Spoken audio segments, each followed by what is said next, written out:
Okay, next we have Lenoir-Rhyne. Note about them. A couple of notes made 6 3-pointers and 10 attempts in the first half. The team came into the game averaging 6.6 threes per game and finished the game with 9 made threes. Up on the stage, we have head coach Brent Owens and our student athletes Hantz, Louis-Jeune, and Tay Smith. We'll open by having opening thoughts from Coach Brent Owens.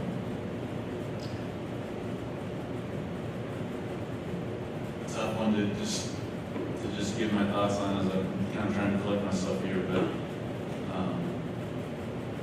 my opening statement won't really be about the game. The game kind of is what it is. I'm just incredibly grateful for this journey that this group just went on together. I think that I've learned the hard way by being on the opposite side of the fence that wins and losses aren't everything. I think Tay Smith, or one of those guys who won a lot more games than me, said, "You make every game life or death." It's a problem. Number one, to be dead alive, and it's this team, we say it's bigger than basketball, and I don't think that's ever been more true with any group I've ever coached than this team right here. Incredibly connected. I think, I really view my position. I'm part of a university, and we want to use this opportunity as coaches, our staff does, to build great men. That's my real purpose isn't winning basketball games. My real purpose is to build great men. And I take the 29 wins and throw them away. I don't care. What we did in this locker room, the growth that we saw in these young men this season is, I think, more growth than I've ever seen in any team that I've coached.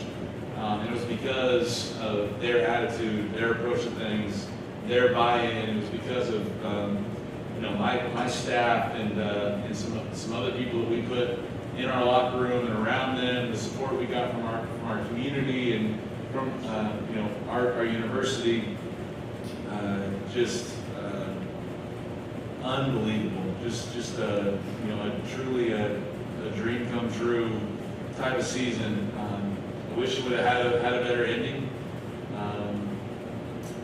We've had some really interesting things happen. A lot of our had eight guys pray to make Jesus their Lord and Savior. And for the night before our regional championship game, we were in a restaurant, and this lady comes out of nowhere we've never met before and gives us all a cross made out of wood from Jerusalem.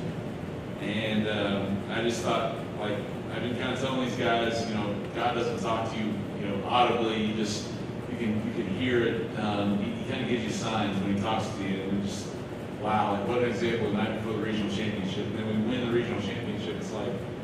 It's just incredible. They were playing the Ichabods, and the Ichabods means, if you look up what it means, I believe it means the absence of God. The glory of God is gone. They're named that. That's not why their school uses that name. It's named after a person who was named Ichabod Washburn. But I just thought it was kind of interesting that the glory of God was gone, and that's who we were playing. And I don't know if that was a sign that this was supposed to be the end of our journey or not. But I just think God was with this program, with me this entire year. Just couldn't be more thankful for the journey that we just had. Brought these two guys. I think someone else was requested, but these two guys as seniors deserve to be up here. A guy who gave us his senior year, 1 year left to play. He gave it to us on a chance, coming to a team that won 15 games last year. We were making a bunch of promises. We had nothing to back it up other than what we had done in a different place. And same thing with this guy. They both gave us their senior year, and I just hope that we made it special for them. Thank you, Coach. And now we'll open it up for questions for these student athletes. Colin playing PhD, and for both the players, what has Brent meant to you guys as a coach coming into Lenoir-Rhyne this year? Coach meant a lot for me. Like, I didn't enter in the transfer portal last year. I didn't know where to go. Coach gave me a chance, and I believed in him and he believed in me. And I think nothing but the glory and thank the coach for everything he does for me. Coach has helped me through a lot. I've battled any injuries this year. He's always been on my side, never gave up on me. Coming from a team that won 15 games last year, and a new coach coming in, you never know what to expect. So we had several conversations, and it just means a lot to me because he's been on my side, let me push through my injuries, and just believe in me the whole time. And say, coming from Rush University, coming back here, I maybe didn't end the way you wanted, but how special was this moment to get back, to where maybe your college journey took part a little bit? It was special. I had a lot of people that was close to me when I was at that school come out, so it meant a lot to me, and I was just glad to see everybody. I was grateful for the opportunity. Dave and Hantz, can you both talk about this team itself and your teammates? I mean, a lot of new faces this year. You guys gelled really quickly. How were you able to gel, and what will these guys mean to you going forward for the rest of your life? Like you said, we gelled really fast. It's not normal for a team that has a whole bunch of new players to come in and just have that chemistry right away. So it means a lot to me that we was able to. But these are my brothers until I don't breathe no more. So I'm always keeping in touch with them. They mean a lot to me, and they know I got their back until I can. This team is very special for me. I love these guys to death, and forever they'll be with me, and I'll forever be with them. I got their back, and they got my back, and I'm just grateful to have them as my teammates. All right, thank you. We'll dismiss the student athletes.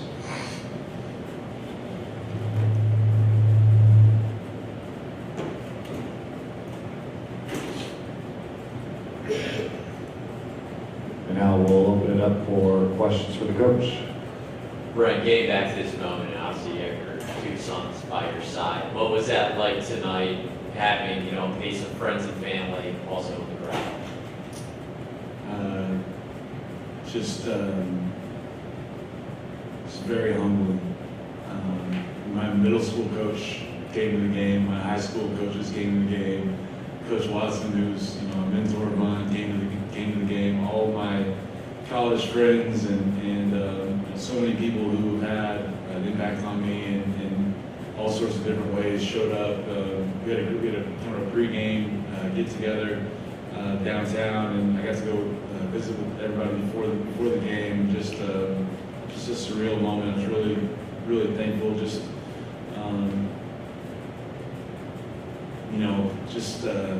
Grew up in a town of 1,200 people, and there was nothing to do except play basketball, and kind of thinking back to playing basketball on the tile floor in a little gymnasium in Christmas, Illinois, to playing on this stage on ESPN Plus, and having the opportunity to coach a team like this, just pretty special. So I guess I was able to kind of soak that in for a little bit before tip-off.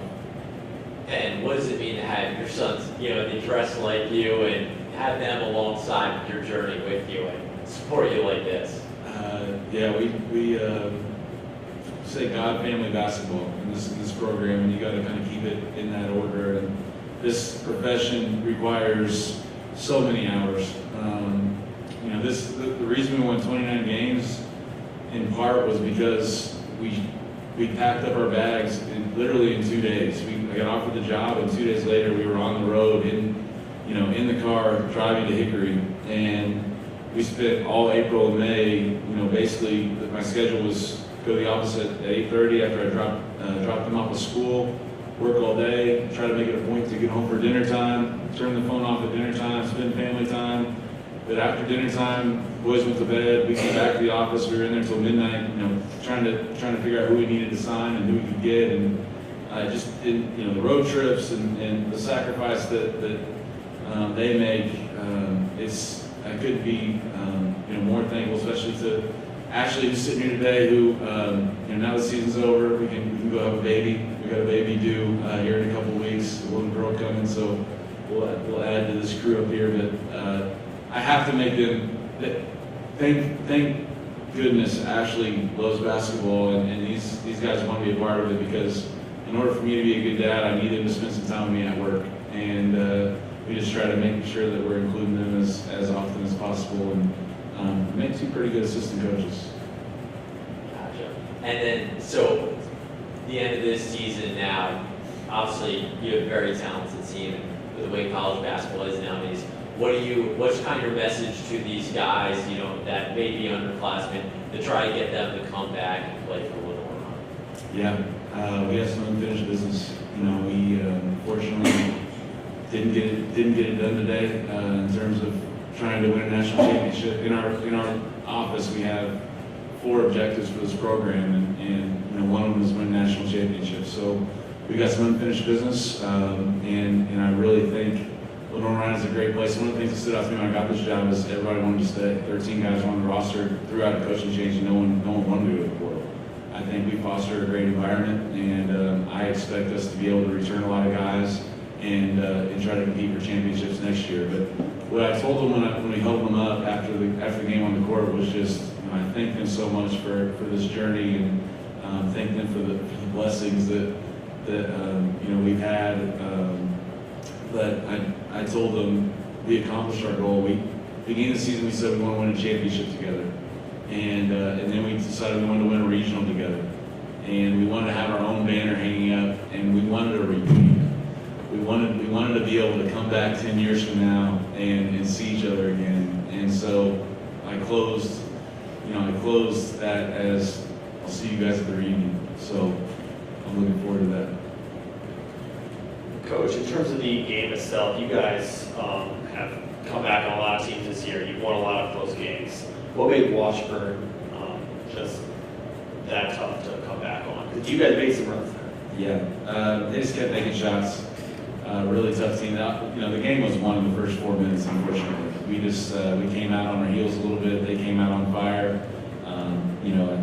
We were up, they were 15-4, I believe, and we lose by 12. So the difference was kind of right here. The only thing that's really disappointing, and this is not an excuse by any means, is Conrad Buczynski was a huge part of what we were trying to do offensively today with our game plan. We worked all week on basically inviting a post trap against him. We didn't feel like they had seen a 7-2 guy who could pass all season long. We were going to throw it to him, get the post trap. I think you saw it happen maybe one time where at the beginning of the game where we got the post trap, he passed it up to Hantz. Hantz shot a layup. I thought we were going to be able to get shots like that all game, running our offense through him.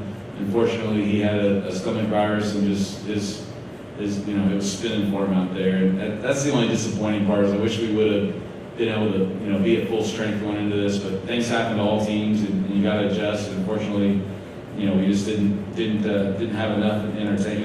Their backup did go 7 for 7 and has 17 points. I just don't think that happens if Conrad's in there to D him up a little bit. But credit to them, and their guys played tough and hard, and it's trust and toughness is what we talk about, and I think they have that tonight. Thanks, Coach.